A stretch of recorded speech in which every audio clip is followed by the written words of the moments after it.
The events occurred a little before Christmas. I was unmarried and I was childless, which was a greater regret. I'd been living at Tunbridge Wells, and when I complained that I was feeling a little less than lively, my doctor, who I think was tired of seeing me, declared that what I needed was a change of scene, and that a move to London might be the answer. I pondered his suggestion, and at last I summoned my manservant, his name is Procter, and sent him off to see if he could find a place in town where I might be happy enough to lay my troublesome old head. After 2 days, he returned. I've found somewhere for you, ma'am. Oh, excellent! It's quite charming. Oh, splendid! You can take it for 6 months and then extend the lease if you so desire. Perfect. Perfect indeed. There's not a fault in the entire property. The fault lies outside it. Yes? The house in question is situated opposite another house. A common occurrence, Trottle, in the great metropolis. True, ma'am, but this other house, which is a house to let, is a dull and dingy house, in need of much repair. Ah. Well, perhaps it'll be let quite soon, and it'll take on a brighter appearance. I don't think so, ma'am. The house, it seems, won't let. It never does. I journeyed to London. I viewed the place which Trottle had found for me and decided it was very fine.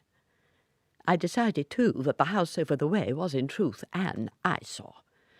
But that all in all, when one set the good points against the bad, the good won, as I like to think it often does. Just a week or so prior to Christmas, I moved my old bones, along with bags and baggage, into my new accommodation. I settled myself into a chair by the drawing-room window. Oh, yes. And I gazed through the window, and I told myself that I was contented enough.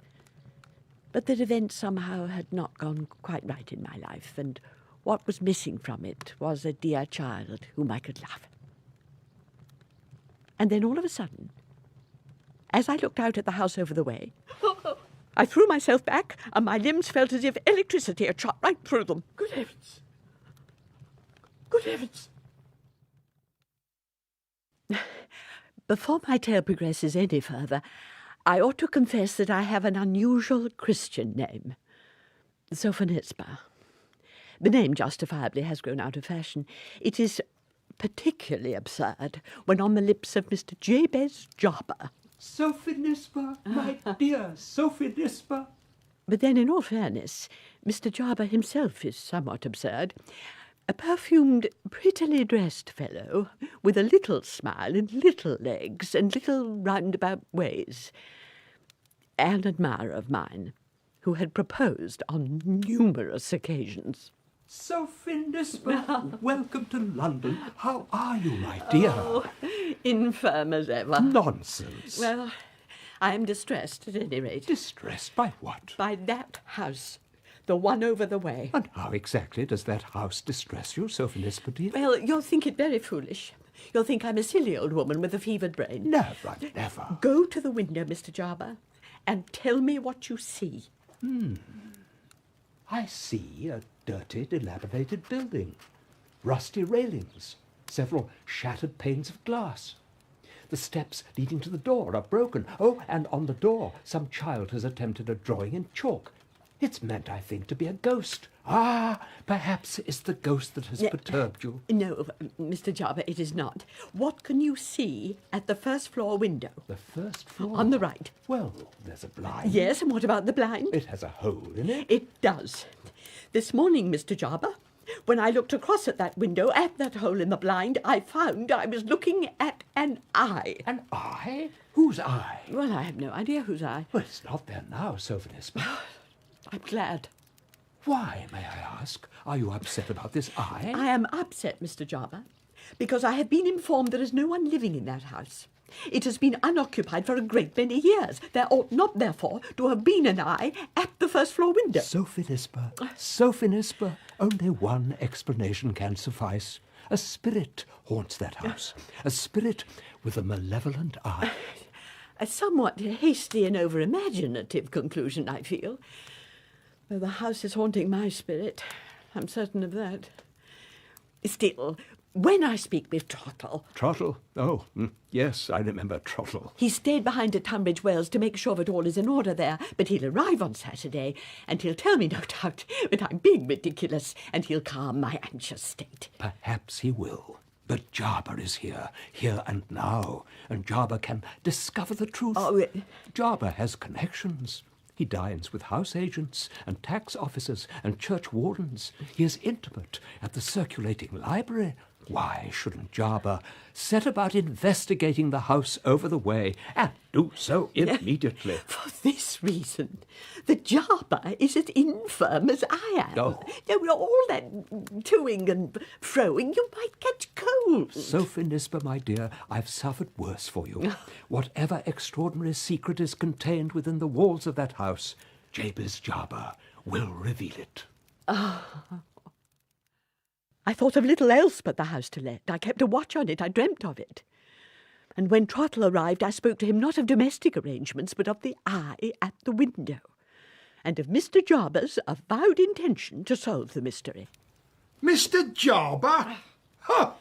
What good is he? Well, he has some uses, I'm sure. He'll not get very far with a problem of this nature, ma'am. I can assure you of that. We shall see, Trottle. We shall see. He's to return here tomorrow, and he will give us the result of his investigations. The morrow came, and so did Mr. Jarber. Good evening, my dear Sophie Nisber. Oh, and Trottle too. Evening, Mr. Jarber. These pleasantries over, I poured Mr. Jarber a cup of tea, and he brought out from underneath his cloak a roll of papers. Behold. And he waved the roll triumphantly in the direction of the house over the way, and then spread the papers out upon the table. Trottle, meanwhile, began to move towards the door. I have made some very interesting discoveries. Mr. Jarber, I'm overwhelmed. Trottle, Yes, ma'am? sit and listen and learn. Yes, ma'am?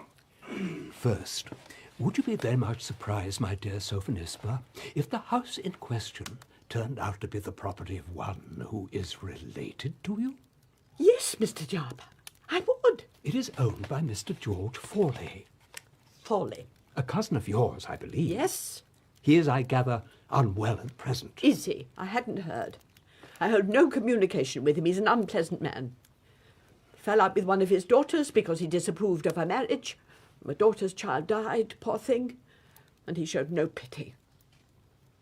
Well, now that I think about it, Mr. Jarber, I am not so very much surprised that my cousin owns that house. It accounts for the grim appearance of the place and its ability to upset me so.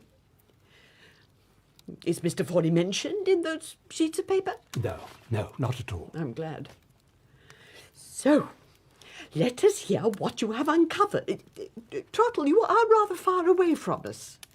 Yes, ma'am. Why are you mortifying yourself in those Arctic regions? Come and join us round the fire. I'm happy over here, thank you, ma'am. As you wish. Go ahead, Mr. Jarber. The very first occupants of the house were a man and his wife from Manchester. The wife, Alice, was a pretty, gentle, pliant creature who had been married before to a young man named Frank Wilson. This Frank had sailed to the East Indies and had never returned, and with no news of the ship or any of the crew, he was presumed to have perished. There was a child by this first marriage, though the father never saw it. A weak, sickly thing it was, and in order to provide for herself and the child, Alice had let her house out to lodgers. One of these lodgers was Mr. Openshaw, a bluff, self-taught businessman, who had found that despite himself he felt a tenderness towards Alice's frail child, which soon extended towards Alice herself. Mrs. Wilson, Yes, sir? I'm wondering, what do you think? Is there any reason, do you suppose, why we two shouldn't, as it were, put up our horses together? I'm not sure I understand what you mean, sir. Well, to be a little plainer, will you have me to be thy wedded husband for richer and poorer? Richer, I can assure you, and all that sort of thing. What'd you say? Sir, forgive me, but this is all rather unexpected, and I need some time to think the matter over. 3 minutes. 3 minutes? But I'd sooner not wait that long. I've a lot of office work to get through tonight, so be a sensible woman and say yes, without delay. She said yes. Not quite without delay, but she found it hard to resist Mr. Openshaw's strong will and the promise he held of comfortable circumstances, as well as the affection he showed towards her daughter. They married. Mr. Openshaw prospered, and they moved from Manchester to London. To the house over the way. To the house over the way. Excuse me, but does this story have a point? Of course it has a point. Listen, Trottle. Now, I'm sure you'll be enlightened. With the Openshaws came Nora, who had been in Alice's service since the time of the first marriage, and who was devoted both to Alice and to the child. Between her and Mr. Openshaw, however, relations were very far from cordial, for each of them was unable to detect the other's good qualities. The events of one particular evening brought the situation to a crisis. Yes? Good evening to you, Nora. May I come in? How do you know my name? Who are you? Dear Nora, I can't have changed that much. In truth, Frank Wilson had changed a great deal over the years, but as Nora gazed at him, there was no mistaking those bright blue eyes of his. Just a little while before, Nora had been looking down at a young girl's bright blue eyes, till they had closed in sleep. Oh, heavens! Oh, good Lord! I could find no trace of Alice, so I searched for you, Nora. It took a while to find you, but I've succeeded at last. And now, you must tell me, and tell me straight. What has happened to my wife? She's still alive, is she not? Tell me, please. If she's dead, then I shall try to endure it, but I must know. She's not dead. Oh, thank God, thank God. Where is she, Nora? Did she get any of my letters? No, she never got your letter, sir. Nothing was heard of you. Nothing at all. She thought I'd died. Yes. You can't blame her, sir, surely. Has she married again? She has. Oh, God. And she is content and happy. Nora. Be good to me. Be honest with me. And tell me where I might find her. Are you still in her service? Is she living here? Well, mercy me. A tragic situation, was it not? Yes. The unfortunate Nora felt such pity for this man, and yet she was terrified of the effect on her mistress if she discovered that Frank Wilson was alive. Poor Nora. Poor Frank. Poor Trottle. May I leave now, Mum? Leave? How can you think of leaving? Another cup of tea, Mr. Jarber, or something stronger, perhaps, for both of us. This tale, I fear, won't have a happy ending.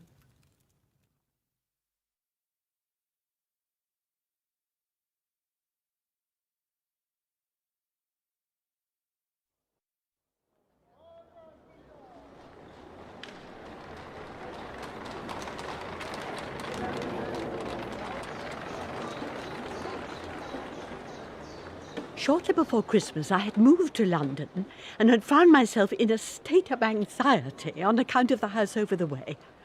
The house was dilapidated, it was unoccupied, so I had been told.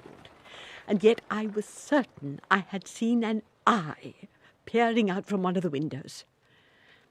Mr. Jarber, a long-standing admirer of mine, had promised to discover the mystery of the house to let, to the annoyance of my manservant Trottle, who was no admirer of Mr. Jarber, and he had uncovered a story relating to the first occupants of the house. So, picture the scene.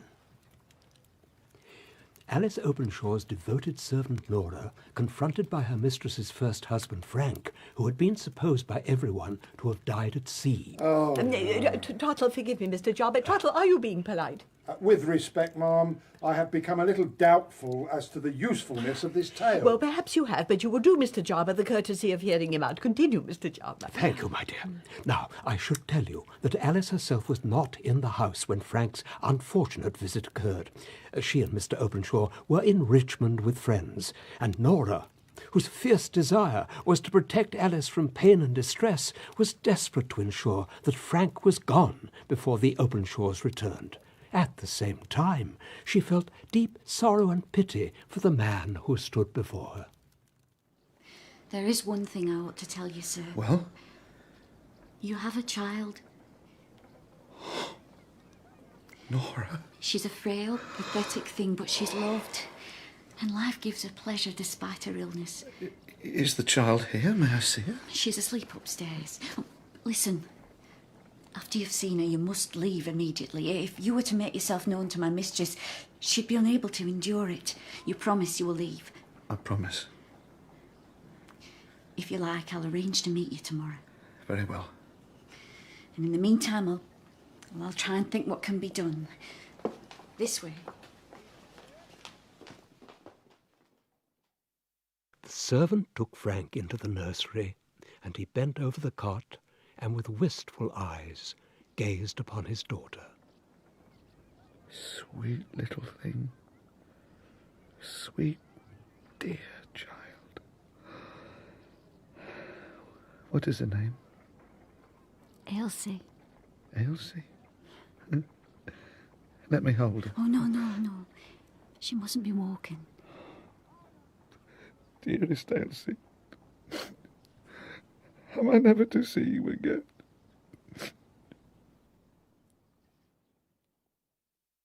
It seemed to the anxious Nora that it was a full half an hour before she managed to persuade Frank back downstairs. He told her the address of the hotel where he was staying, and then she ushered him out of the house. Shortly before 11, Mr. and Mrs. Openshaw returned, and Nora, fearful and sick at heart, pretended that the evening had passed without incident and said nothing about the visitor. But Elsie had some words to say in the morning. Papa, Yes, Elsie? that man in the nursery last night, who was he? I think, dear child, that there wasn't a man in the nursery. There was a man perhaps in a dream you had. No, I woke up and I saw him. He was large, and I was frightened of him, so I pretended I was still asleep. He was kneeling down and crying, and he said his prayers. Listen to me, my dearest. Sometimes dreams can seem very real. No, I saw him. I did. Thomas? Alice, please. You must have a talk with this little lady of yours concerning dreams. You must tell her how vivid they can sometimes be. But it wasn't a dream. Thomas, have you seen me brooch? Your brooch? The one you gave me last Christmas. It was on the table in the hallway. My shawl was there too, and I meant to put it on yesterday evening before we went out, but I forgot. You haven't seen it? The loss of the brooch and Elsie's absolute insistence that a man had visited the nursery the previous night began to create some suspicion in Mr. Openshaw's mind. Elsie was taken from the room, and Nora was summoned. Nora, Yes, sir. did someone visit here last night? Last night, sir? Yes. Someone who was not only admitted into the house, but was even allowed to go into the nursery? The man was familiar to you, no doubt. An acquaintance. Oh, no, It ma'am. was some fellow, I'm guessing, that you're sweet on, and who imposed on you. No. You believed, I'm sure, that he was good and honest. At any rate, you had no reason to think that he was a thief. A thief? Last night, Nora, a brooch of mine went missing. Perhaps indeed other things have been stolen. Tell us the man's name. Nora, please. No. I am not finding fault with you, Nora. It's true that you and I haven't always got on, but Mrs. Openshaw likes you and trusts you, and I want to trust you too. And I'm prepared to accept, therefore, that you were not privy to the theft of the brooch. I know nothing about the brooch. Exactly, but the man who was here last night, you know something about him. Tell me his name. No, sir. Nora! No, I can't. I won't. But I will tell you this, sir. I care more for your dear wife and her dear child than anyone ever cared for me. I devoted my life to looking after them. And it's sad. It's very sad if this is my reward. You're a harsh man, sir. You're a cursed man too, I'm sure of that. No good can ever come to you. She left the room, and she put on her bonnet and shawl and rushed out of the house, and though she had no notion of what could be done, she hurried towards the hotel where the unfortunate Frank was staying. I shan't go back. I shall never go back. I shall never see Elsie again, or her mother. Even if I were not under suspicion, to be there, in the house, knowing the truth, knowing that sometime, sooner or later, my mistress must discover the truth herself. It's impossible. She never spoke with Frank. She was informed at the hotel that he had gone out some time earlier. She waited for him. Mr. Openshaw, meanwhile, had gone to the police station and reported the theft of the brooch, and he was now returned. Oh, Thomas. Oh, I am so sorry. My dear, whatever is the matter? She'll never forgive me. I'll never forgive myself. Alice, please, what has happened? I found the brooch. Look, here. Where was it? It was attached to my shawl. Yesterday evening, when we went out, I picked the shawl up from the table, and as I did so, the brooch must have got caught in it. Oh, Thomas, I am so sorry. What on earth are we to do? Mr. Openshaw, of course, went back to the police station in order to state that the brooch had been discovered, and also to seek any advice as to how best to make a search for Nora. But the police officer already had some information for Mr. Openshaw. I have to tell you, sir, that a man's body has been found in the river. We think that he drowned himself, though we can't be certain. This piece of paper was in his pocket.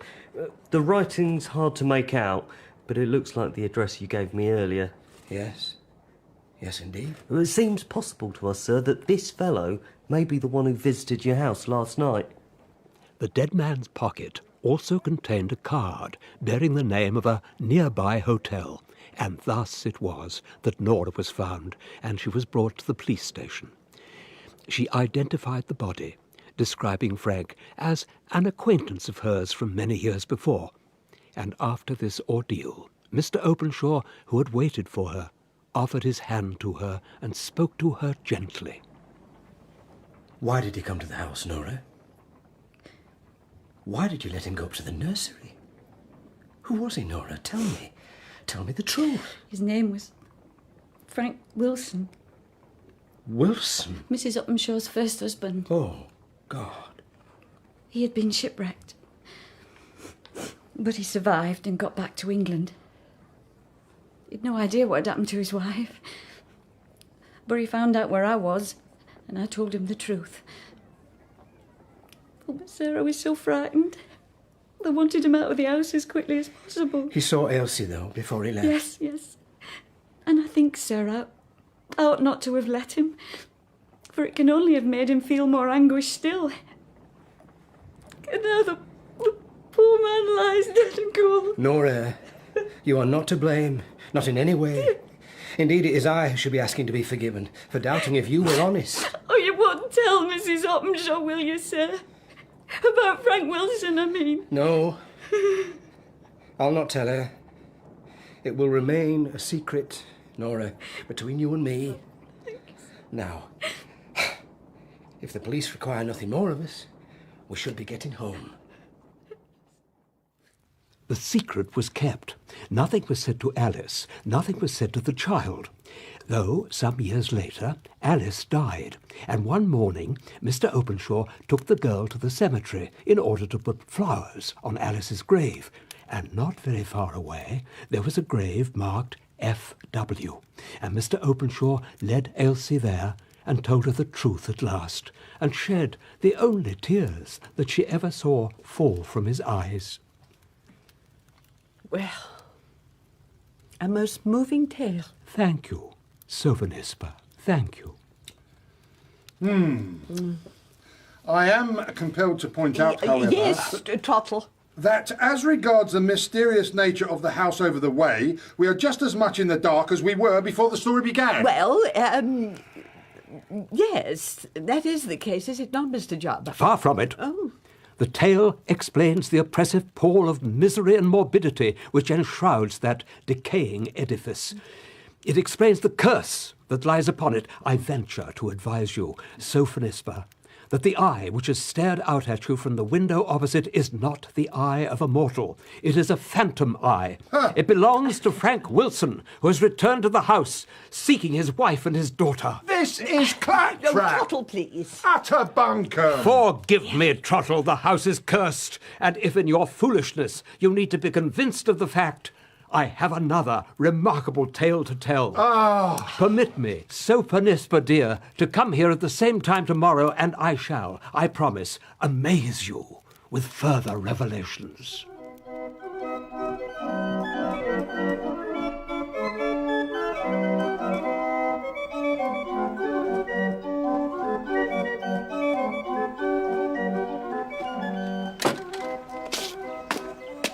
Now then, if Mr. Jarber will persist with his senseless stories, then Trottle, it seems to me, is obliged to act of his own accord and deal with this matter as best he can.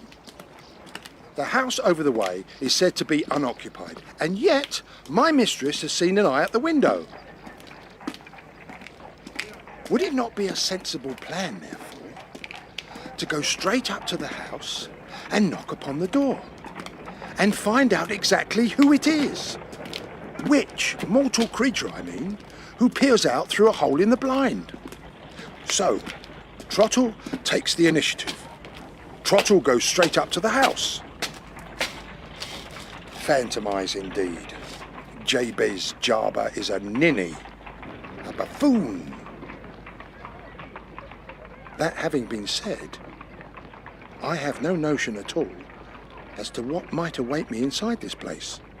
What if the truth, when it reveals itself, should be more than Trottle's flesh and blood can bear? Well, Trottle, you have come this far. Will you knock upon the door?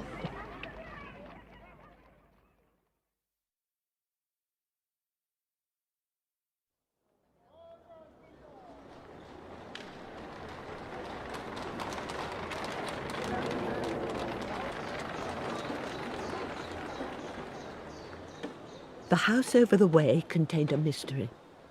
It was said to be unoccupied, and yet I had seen an eye peering out at me from one of the windows. Mr. Jarber, an acquaintance, admirer of mine, was certain that some ghostly activity provided the answer, but my sceptical manservant Trottle decided to search for a more rational explanation. A few days before Christmas, he walked across the street to the house to let. He knocked upon the door. He knocked a second time. At last,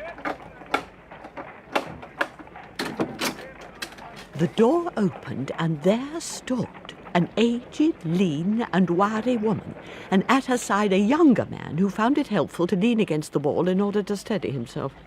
Oh, good evening, sir. And to you. Chilly weather, ain't it? Yes. Well, please, come in. Thank you.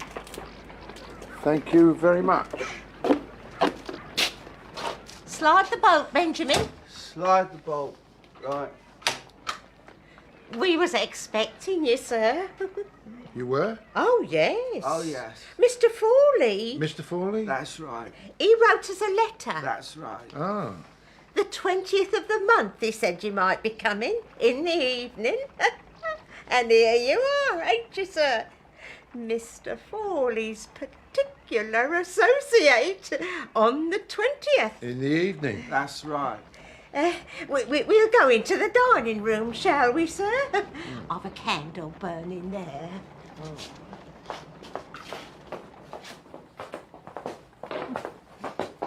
Nice, clean room, as you see, sir. We keep it clean, don't we, Benjamin? Clean. That's right. In readiness, you know, for when Mr. Fawley comes to visit. How is he faring? How is he faring? We were sorry to hear he hadn't been too well. He hasn't, that's true. You'll wish him good health when you see him next, won't you, sir? Certainly, certainly. My son's not too well himself. Your son? Benjamin here. Indigestion he has, the poor dear. Indigestion. That's what it is. By the way, sir, I don't suppose you and I have ever met, have we? You? Me? No. Your face is strangely familiar. Oh. Anyways, Yes? shall we commence our little bit of business? Shall we, sir? I had no notion that Trottle was engaged upon his adventure over the way.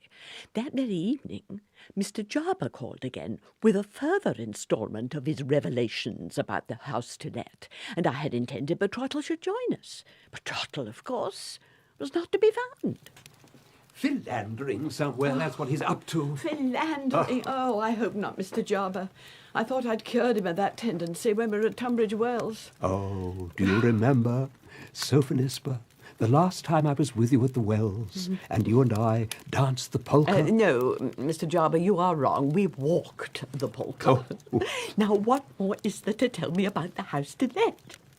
Sophonisba, my dear, behold. As before, a roll of papers was extracted from beneath Mr. Jarber's fur-collared cloak, and as before was waved in triumph. On my previous visit, Sophonisba, I brought you the sad tale of the first tenants of the house over the way. Now, I can reveal the identity of the very last person to rent that cursed abode. I have met with him and spoken with him. Where did you find him? Among the marshlands near Deptford. Among the marshlands? He was in his caravan.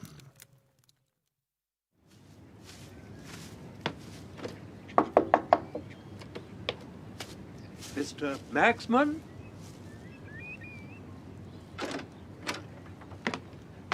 That's me. You've nothing against the name, I hope. Who are you? Mr. Jabez Jarber. Oh. In the theatrical profession, are you? No. I am making an inquiry about a house. Well, this one's on wheels, sir. And very nicely decorated, as you see. The house in question is one that I believe you rented some years ago. Ah, the big house, you mean? Yes.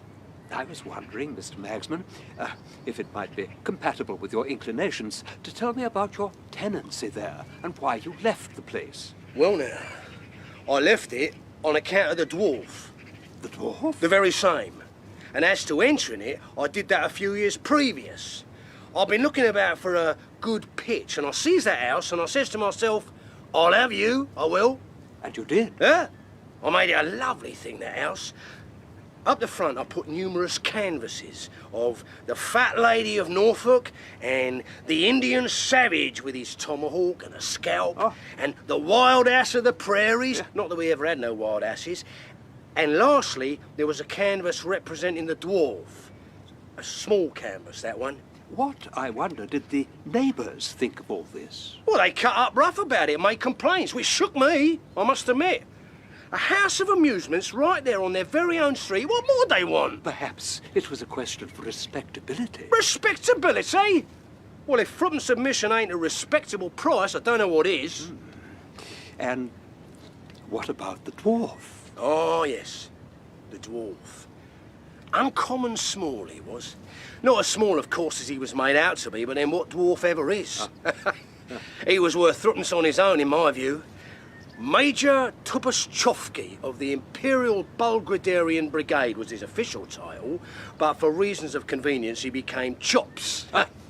Yeah, such a kind man was Mr. Chops, and always falling in love with large women. Ooh. The Fat Lady of Norfolk, to give you a weighty example, though she chose to have a preference for the Indian Savage.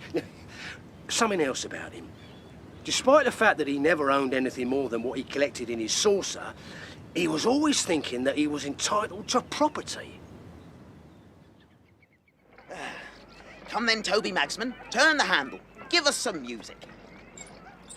To bring in the crowds, we'd have the barrel organ at the front of the house, and Mr. Chops would sit on top of the organ. Grind away, Toby. Grind away. and with each turn of the handle, he'd become more and more excited. Oh, I can feel the vibration running through me. I can feel my property coming. I can feel the coins are jingling in me. I'm swelling out with money. Swelling out and swelling out till I'm as big as the Bank of England. Such is the influence of music, you see, on the poetic mind. The fact is, Toby Maxman, I don't much like this occupation of mine. And I don't much like the general public. This is often the case, I find, with human phenomenons what depend on the public for their living. Society is where I ought to be. Society. And when I get my fortune, that's where I'm going. Your fat lady, she isn't formed for society. Your Indian with his tomahawk most certainly isn't. But I am. I am. One afternoon, after Mr. Chops had taken leave of his audience, 3 times round with the saucer and then retire from view, that was his custom, I was in the kitchen having serious conversations with the fat lady of Norfolk on account of her losing some bulkage during recent months. Help! When Mr. Chops began shouting from the stairway. Help! Help! Throw a pail of water over me, quick! Mr. Chops, what's happened? Oh, give me a brandy. I ain't got no brandy. Well, then carry me to my bed. What the devil is the matter? The lottery. That's the matter. The lottery and a winning ticket. Oh, Toby Maxman, I have come into property at last. How much? £12,000. 12,000? Oh, I'm rich. You're that all right? I'm rich. And when I've recovered my senses, do you know what I'm going to do? You'll stand us all around, I hope. And after that? You'll be going into society. I shall, Toby Maxman. I shall. And he did. Well, to be truthful, he went mad for a week, and I had to make sure we kept him away from the organ in case a minute or two of sitting on it should make him explode with excitement. But then, when the week was over... Toby Maxman? Mr. Chops. I bid you farewell. Good Lord. This is your carriage, is it? It is. Fine nags. Very fine. And their jackets, Toby Maxman, are made of silk. And where will these nags in their silk jackets be taking you, Mr. Chops? Pall Mall. I've rented a place there. So, open the carriage door, will you? Hoist me up, please, and put me in. Yep. Yeah. You'll visit me, I hope. Gladly, Mr. Chops. I expect I could do with a friendly face. Going into society, it's been a dream of mine, as you well know. But now that it's coming true, I have to tell you, I'm not a little trepidatious.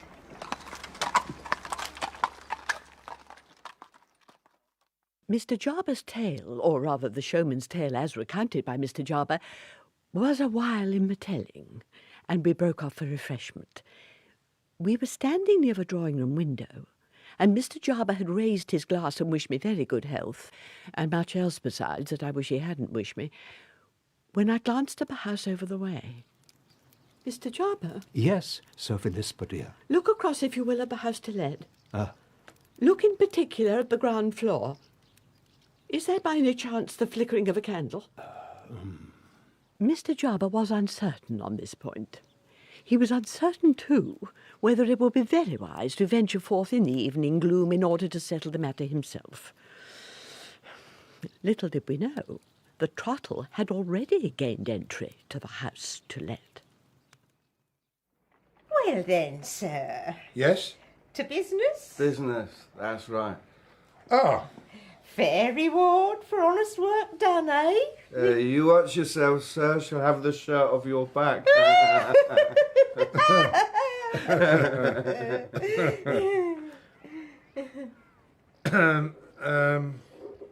You did bring Mr. Fordy's money, did you not? madam, I shall tell you what I brought, and you'll be wonderfully surprised. Oh. But first, that noise. The noise. That's right. He's at it again, you see. Even in the dark. Is he now? I suppose you want to take a look at him, do you, sir? Well, yes, certainly. I think I should. And then you'll give us our wonderful surprise. I very much hope to. Come then. Bring the candle, Benjamin. You won't have never met the little creature. No. It stands to reason that Mr. Forley should want you to see him. You're very slow, Benjamin. Slow, yes, that's right. My leg, sir, is stronger than his. I get younger and younger every day, and jollier and jollier. That's what I do. Now then, this is the room. This is where we keep him. Open the door, Benjamin. Open the door. And let our guests take a peep at Mr. Forley's funny friend.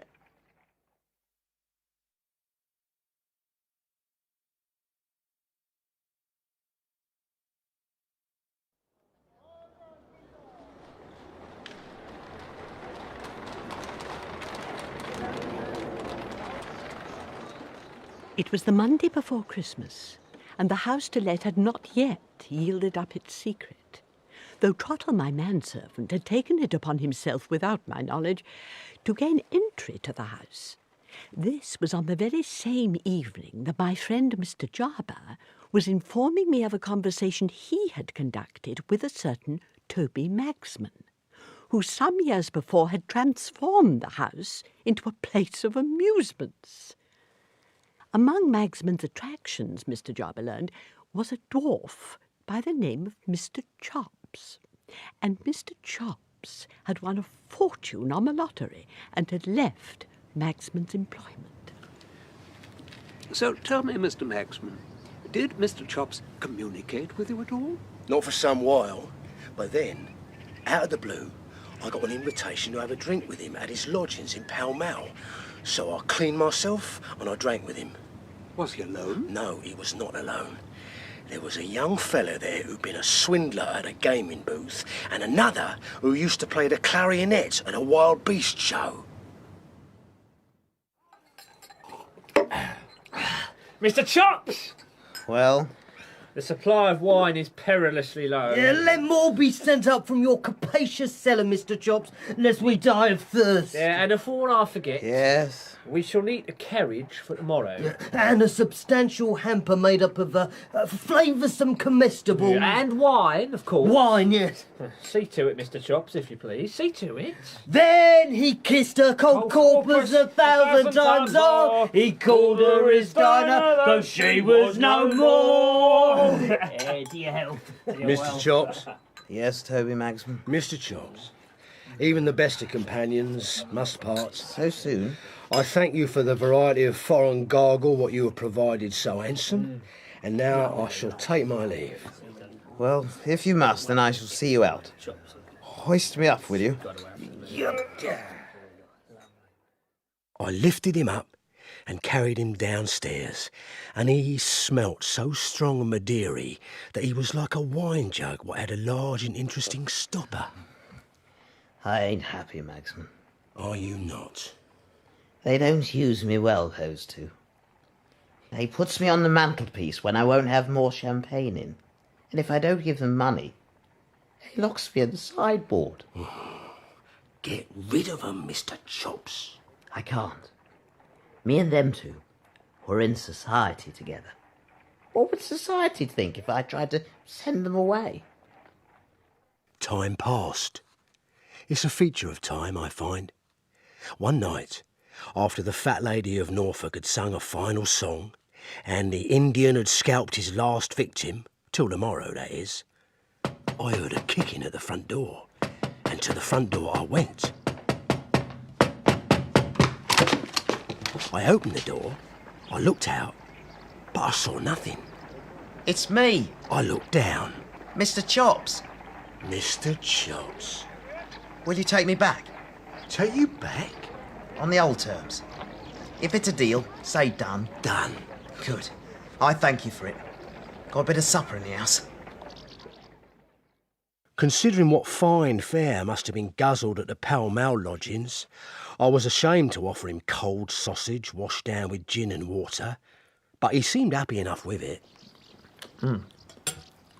Well, Toby Magsman, you see before you one who has gone into society and got out again.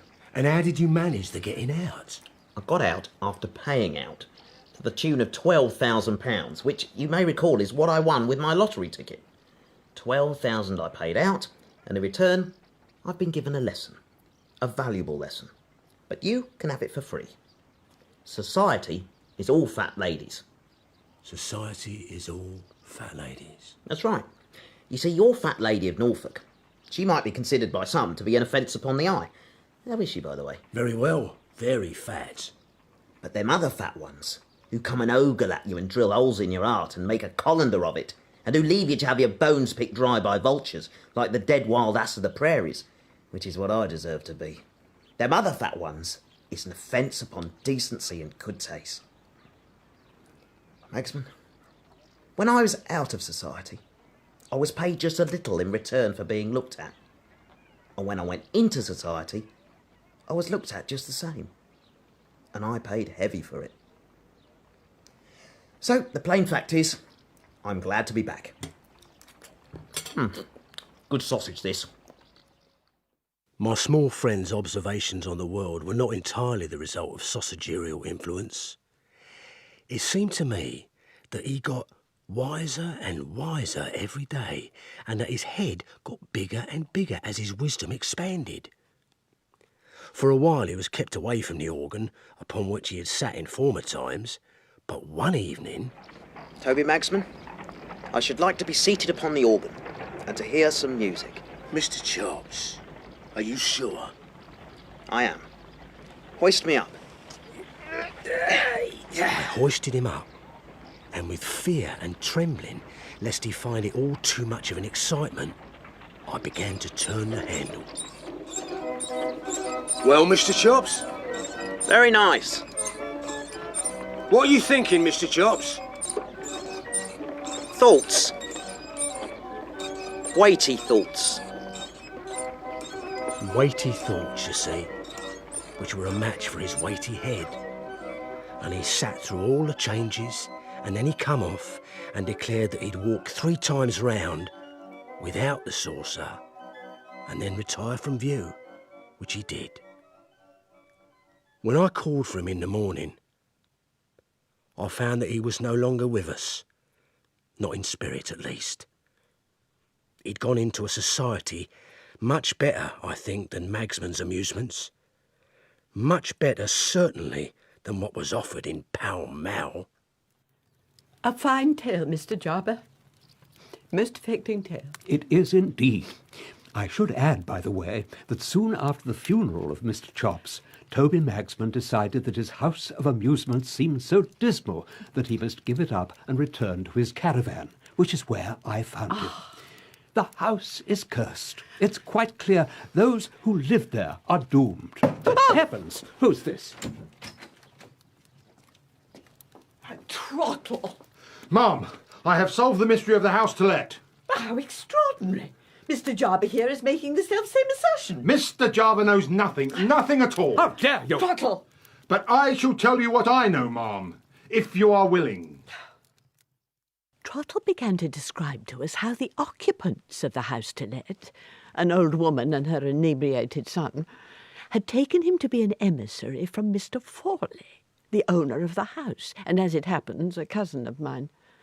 He told of how when the old woman became insistent about the money she expected to be given, he heard a curious scratching noise from a room above, and asked that he might see for himself who, or what, was causing it. Benjamin, give some light so that the gentleman can observe Mr. Fawley's little friend. Well, can you see him now? I looked around. The room was empty of all furniture, save for an old bedstead. Over there, sir, under the window. I peered forward, and there, kneeling on the bare boards, with his bright, sharp eyes towards me, was a tiny, wizened boy, no more than 5 years old. A greasy old shawl was wrapped around him, and on his head was a big cotton nightcap that had dropped down to his very eyebrows. A fine lad, eh? What's he been doing? Praying? Oh, praying? Oh, God help us, no. No, he's not been praying. See, he's cleaning the floor. Oh. He's pretending to be me. Oh, it's his regular game, morning, noon and night. Drat this dirt, drat it. And where's my beer? Just listen to him, the little scamp. You'll tell Mr. Fawley when you next call on him that the boy's going on nicely. You will, won't you, sir? Oh, yeah. Where's my beer? Oh, where's my beer? Has he nothing else to amuse himself with? Some toys, perhaps? Oh, no. This is what he likes to do. I'm a good un, I am. I work hard and I save candles. That's right. Save candles. That's right. I don't suppose there are many who know about the boy. You're not in the habit of showing him to visitors. Oh, bless your heart alive. Nobody comes to this house. Not now. No, not now. The outside of it warns most folk off. But if anyone is fool enough to inquire about renting it, £120, I'll tell them. And that works every time. That sends them scurrying. So Mr. Fawley's not interested in the place being let? You could say that, yeah. And we make sure it isn't. I'll tell you, sir, what Benjamin and me have done for Mr. Fawley, one way and another, is quite beyond words. Beyond words, that's right. We left the pitiful little boy and we returned to the dining room. The question of money, I was only too aware, was about to be raised once more. So, there you are, sir. You've met the lad upstairs and you've seen that all is well with him. And now, the matter of remuneration. That's right. Yes. I take it you'd feel somewhat disappointed if I were to tell you that I came to you today without the money. Without the money? You are disappointed, I can tell. But listen, the situation is that Mr. Fawley is waiting for the report I'm to give him as to how you're managing with the boy and so on. Once he's received it, found it satisfactory, he'll send me back here with a bigger bit of business, by far. Bigger than you could ever imagine. How big? This much? Oh no, madam. You'll need both hands to count it. You will indeed. Oh, heavens. Oh, sir. Oh, my. Thereupon, the old woman grew exceedingly light-headed and began to take great liberties with invoking unearthly beings whose names ought never to have approached her lips.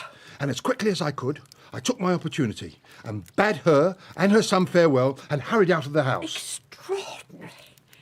Extraordinary, Mr. Jarber. Is this not extraordinary? Not at all, my dear. It merely confirms my own discoveries. The house, as I have told you, is cursed. It is cursed, and it is haunted. Balderdash! Trottle, It is a house, quite simply, that is owned by a contemptible villain. Namely, ma'am, your cousin, Mr. Fawley, who for some reason or other has kept a poor child hidden away in it, ignored by the world, unseen. Unseen indeed. Except, what do you think, Mr. Jarber? Except perhaps for an eye of his, looking out through a hole in the blind? Trottle, the child must be rescued. He must. And his identity must be discovered too, along with the cause of my cousin's despicable action. Mr. Jarber, will you assist? No, Sophonisba, I shall not. Why should I labour any further when my endeavours thus far have received such scant appreciation? Mr. No, I withdraw my goodwill. What remains of this sad business, let it be left to Trottle here. Adieu. Adieu.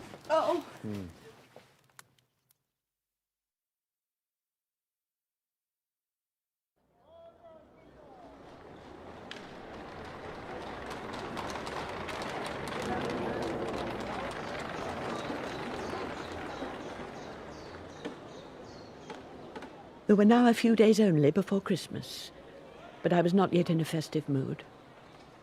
True enough, my manservant Trottle had solved the mystery of the house to let. It was not cursed, as my friend Mr. Jarber had claimed. It was not haunted. The eye that I had seen peering through a window belonged not to a phantom spirit, but to a small boy, who, on the instructions of my cousin George Fawley, was kept imprisoned inside the house away from public view. But now that I knew this much, a sense of helplessness threatened to overcome me. Trottle! Oh, Trottle, what can be done to secure the unfortunate child's release? I've been wondering as much myself. Perhaps I should go to the house and demand custody of him. With respect, ma'am, I'm not quite sure you have the right to do that. But I would look after the boy. I would love him. Yes, ma'am, I'm certain you would. The boy, however, is not yours. True. Let us first discover whose boy he is and why your cousin has chosen to treat him in this fashion. Yes. Remind me, if you will, about Mr. Fawley's family circumstances. He is a widower? He is. And there were children, were there not? 2 daughters, only one of whom survives. She lives in Canada, married, childless. And the other daughter? She had been her father's favourite, but she defied his wishes by marrying a man of low birth whose name was Kirkland. Mr. Fawley was so opposed to the match that he vowed he would never forgive her, nor did he. Though in truth, the couple's marriage was very brief. The husband, a sailor, drowned on his next voyage, and the wife died soon after giving birth to a boy, who was stillborn. Well, where was their home? In a village called, what is the name? Flatfield, I think, near Pendlebury. Pendlebury? Yes, is that of any significance? It could be. You may recall, ma'am, that 6 or 7 years ago I took a short holiday and went to Pendlebury to visit some friends of mine. Yes? One of these friends kept a chemist's shop, and through him I met a doctor named Barsham. He'd been a first-rate practitioner in London, by all accounts, but he was a first-rate fool as well. Began to drink heavily, gambled, lost money, lost custom. This is beginning to sound like one of Mr. Jarber's tales. No, ma'am. There is sense and meaning to it, I assure you. It's connected with my evening visit to the house over the way and my encounter with the old woman and Benjamin, her drunken son. Mm-hmm. It's connected in particular with the ugly subject of Benjamin's face. When I set eyes on that fellow, ma'am, I was almost certain that I had encountered him before. But you think perhaps you had in Pendlebury? Correct. The drunken Benjamin, I rather suspect, is none other than the foolish Dr. Barsham. It is Barsham and his mother who were deputed by your cousin to take care of that hapless, pitiable little child. Take care of, surely, is too generous a phrase. But, Trottle, even if you're right about Barsham, aren't we much the wiser? Well, one thing may lead to another. Ma'am, I require a day's absence. I must visit Pendlebury again. Trottle! Hey, Trottle! Procter! How very good to see you. I hope so. Though your letter suggested you had business in her. Yeah. I do, Procter, I do. I want you to tell me a few things about an acquaintance of yours. Benjamin Barsham. Barsham? Oh, Lord. Well, I'm happy to tell you the little I know, but not in preference on the station platform. Let's get home and have some tea.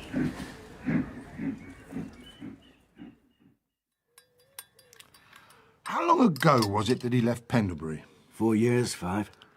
And his charming mother? She went too? She did. Why did they leave? Was there a particular reason? Well, an unfortunate event had just occurred. The death of a young woman. A Mrs. Kirkland, if I'm not mistaken. No, you're not. A child had died at birth, and Barsham was the doctor who had attended her. You're certain of that? Quite certain. And his mother was the nurse. This was at a time when Barsham's professional reputation was already as good as destroyed. Who was it who summoned him for the birth? Mrs. Kirkland? No, her father. Mr. George Fawley? That's right. You seem to know a great deal about all this. I'm beginning to feel I know more than I want to. The child's death, that would have been registered by Barsham, I take it? Yes, I suppose so. The poor thing was buried in the local churchyard, in his mother's grave. No, Procter, I don't believe so. Oh, forgive me, but I remember quite distinctly. Procter, the poor thing was never buried at all. The poor thing still lives. Trottle, your investigative efforts have been quite magnificent. Thank you, Ma'am. I'm almost inclined to agree with you. Of course, there is as yet no proof. We cannot be certain that you're right about the child. Oh, I can. It's clear to me that Mrs. Kirkland's baby survived, but that George Fawley decided it must be thought to be dead, and Barsham and his mother were employed to carry out the deception. But why should he conceive such a plan? Why, indeed? I wonder, Ma'am, do you have a notion as to the arrangements for inheritance in the Fawley family? Anything which might have some relevance in this matter? None at all. Well then, I shall have to see what I can discover myself. I happen to have a friend who does clerical work for a lawyer. Perhaps with his help something can be found. Trottle, I am beginning to perceive that you are not only a man of great resourcefulness, but also extremely fortunate in your acquaintances. True, I am. And may I say, Ma'am, that of all my acquaintances, I am most fortunate in knowing you. Trottle's legal inquiry occupied him for much of the following day, during which time I kept watch over the house to let, and rather hoped that I might see an eye looking at me through a hole in the blind, now that I knew who the eye belonged to. But I saw no eye, and I saw no one come or go. Ma'am. Oh, Trottle. Ma'am, I bring news. Trottle, I too have news, but you first. What did you find in the probate office? Do say, Trottle. Documents, Ma'am. And more documents, and alas, yet more of them. But after considerable searching, the last will and testament of Mr. Fawley's father was unearthed, and it contains an interesting particular.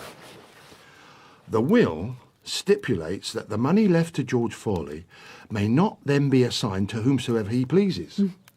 Mr. Fawley is granted merely a life interest in the money and has no discretion as to where it should go when he dies. And where is it to go? If either of Mr. Fawley's daughters has a son, the money must go to him. Think on that, Ma'am. I am doing so. The child of the daughter who had defied Mr. Fawley and who was the object of his vexation and anger, that child, were he to live, would inherit the family fortune. Good reason it might be considered to register that child as stillborn and to shut him away and blot out all trace of his parentage. So, Ma'am, what now? Do we go to the police? Do you wish to confront your cousin with our discovery? Bring proceedings against him, perhaps? No, Trottle. No, Ma'am? That won't be possible. My news is that Mr. George Fawley is dead. I had been informed by my sister Fawley had died 3 days before, quite suddenly. Barsham and his mother, Trottle reasoned, were now in a helpless position, and he decided to pay a second call at the house to let in order to obtain from them an admission of the truth. I watched from the window. I saw Trottle crossing the road towards the house, but I saw another man also. The paths of the two men converged at the foot of the steps. Oh, forgive me. No, my fault. After you. Oh, you're making a visit here, are you? That's right. Do you wish to speak to a certain Benjamin Barsham? I do, as it happens. And indeed to his mother. Are they known to you? The two men were in conversation for some while, and then I saw Trottle lead the stranger away from the front steps and back across the road. Very soon I was being introduced to Mr. John Dorlcott, confidential legal adviser to the late Mr. Fawley, and now his executor. Strange to say, Ma'am, it's Mr. Dorlcott here who must be thanked for my discovery of the child. Is it now?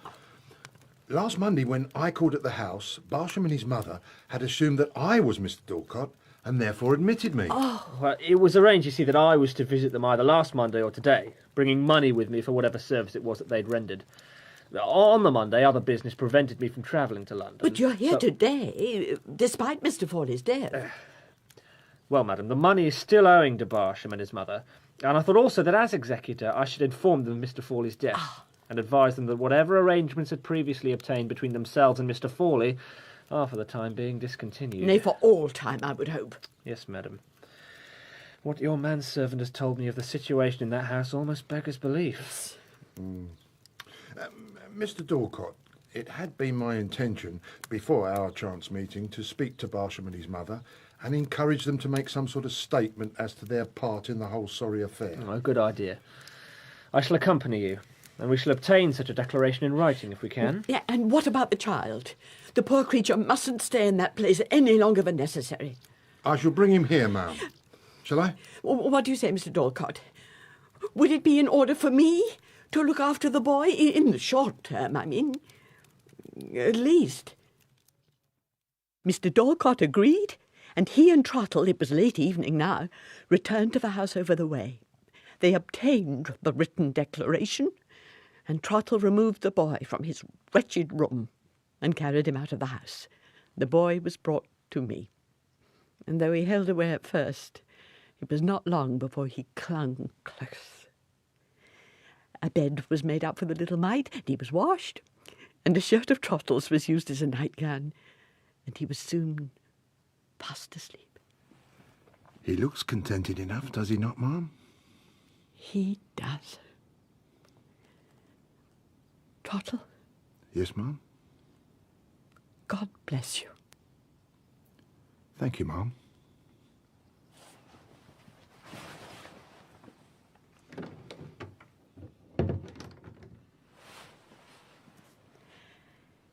It occurs to me, Trottle, that I ought to have asked Mr. Dorlcott about what will happen to the house to let now that my cousin has died. I should imagine, ma'am, that it will be put up for sale. If it is, I'd like to buy the place.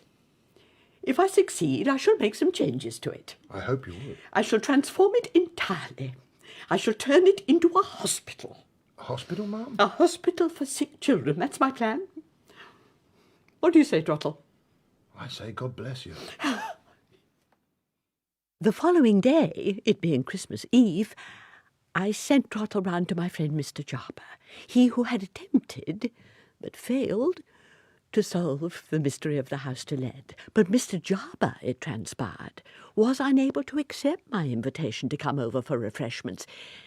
He was suffering from a fever, as a consequence of which he had become somewhat distracted in his mind about various strange occurrences, including a sailor returned from the dead and a dwarf returned from society. So instead of entertaining Mr. Jarber, I devoted the time to my little boy, the dear child whom I have since adopted, and who is the beloved and loving answer to my prayers. I sat with him and I played with him, and I thought about the misery from which he had been rescued. I thought, too, about another child who is never thought about enough at Christmas time. And I humbly gave thanks to God for all his blessings.